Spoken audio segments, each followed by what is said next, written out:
Students, हम लोग discuss कर रहे हैं मुद्रा के कार्य। इससे पहले वाले वीडियोस में हम लोग मुद्रा के प्राथमिक कार्य और द्वितीय कार्य की चर्चा कर चुके हैं। अब हम डिस्कस करेंगे मुद्रा के आकस्मिक कार्य। मुद्रा के आकस्मिक कार्य में हम साख का आधार, राष्ट्रीय आय के वितरण का आधार, उपभोक्ताओं व उत्पादकों द्वारा साधनों का सर्वोत्तम उपयोग, धन को तरलता प्रदान करना, इन सभी की चर्चा करेंगे। सबसे पहले हम बात करते हैं मुद्रा साख का आधार है। मुद्रा ने साख के कार्य को बहुत ही आसान कर दिया है। आजकल सभी व्यापारिक बैंक मुद्रा के माध्यम से साख निर्माण का कार्य करती हैं। वे नगद जमा प्राप्त होने पर उसकी कुछ गुणा राशि ग्राहकों को उधार दे सकती हैं और साख निर्माण का कार्य करती हैं।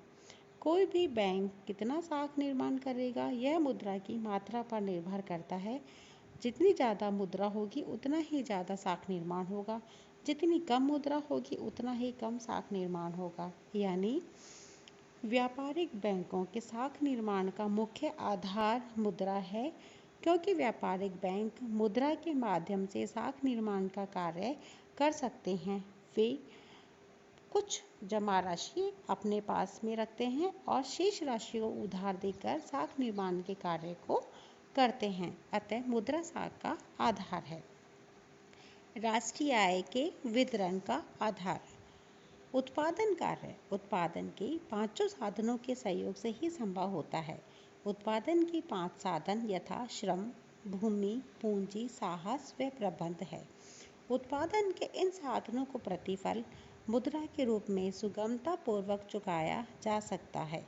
यदि मुद्रा न होती तो लगान, ब्याज, मजदूरी व लाभ का भुगतान करना कठिन होता। अतः राष्ट्रीय आय का वितरण मुद्रा के आधार पर ही संभव हो सकता है। साधनों के प्रतिफल साधनों की कीमतों से निर्धारित होते हैं और इसमें मुद्रा महत्वपूर्ण भूमिका निभाती है। नेक्स्ट है उपभोक्ताओं व उत्पादकों द्वारा साधनों का सर्वोत्तम उपयोग। एक उपभोक्ता अपने सीमित साधनों के व्यय से अधिकतम उपयोगिता प्राप्त करने के लिए वस्तुओं की सीमांत उपयोगिता का अनुपात उनकी कीमतों के अनुपात के बराबर करता है, अर्थात MUX/MUY बराबर PX/PY। इसी प्रकार एक उत्पादक अपना लाभ अधिकतम करने के लिए उत्पादन के विभिन्न साधनों की सीमांत उत्पादकताओं के अनुपात को साधन कीमतों के अनुपात के बराबर करता है, अर्थात MPPL/MPPC बराबर PL/PC। लेकिन संतुलन की इन दो दशाओं को प्राप्त करने में मुद्रा कीमत प्रणाली के माध्यम से सहायता देती है। अतः हम यह कह सकते हैं कि मुद्रा साधनों के सर्वोत्तम आवंटन में सहायक होती है। नेक्स्ट है धन को तरलता प्रदान करना। मुद्रा धन के विभिन्न रूपों जैसे मकान, कार, जेवर, शेयर, ऋण पत्र आदि को तरल रूप प्रदान करती है, क्योंकि इनके अपने अपने बाजार होते हैं जिनमें इनको बेचकर नगद राशि प्राप्त की जा सकती है।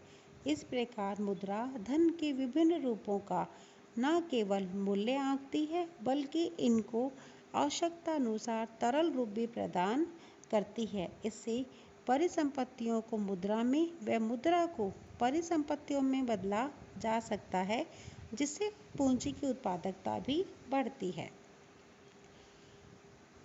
मुद्रा के अन्य कार्य। हम मुद्रा के कुछ अन्य कार्यों की भी चर्चा कर लेते हैं। आधुनिक समाज में मुद्रा का यह कार्य बहुत ही महत्वपूर्ण हो गया है। अधिकतर परिवार बचत करते हैं, लेकिन वे उसका पूरा निवेश स्वयं नहीं कर पाते। सरकारें व फर्में पारिवारिक बचतों को उधार लेकर निवेश में लगाती हैं। अतः बचत व निवेश में कड़ी स्थापित करने में मुद्रा व मौद्रिक संस्थाओं जैसे बैंकों, वित्तीय संस्थाओं, शेयर बाजार आदि की महत्वपूर्ण भूमिका होती है। बचतकर्ता और निवेशकर्ता के बीच वित्तीय मध्यस्थता का महत्व दिनों दिन बढ़ता जा रहा है। इससे सभी को लाभ पहुंचता है। इसके लिए भारत में भी कई नई संस्थाओं जैसे म्यूचुअल फंड व नए मौद्रिक प्रपत्रों जैसे जमा सर्टिफिकेट्स आदि की शुरुआत की गई है। विश्व में विभिन्न देशों के बीच पूंजी का आदान प्रदान भी मुद्रा के माध्यम से ही होता है।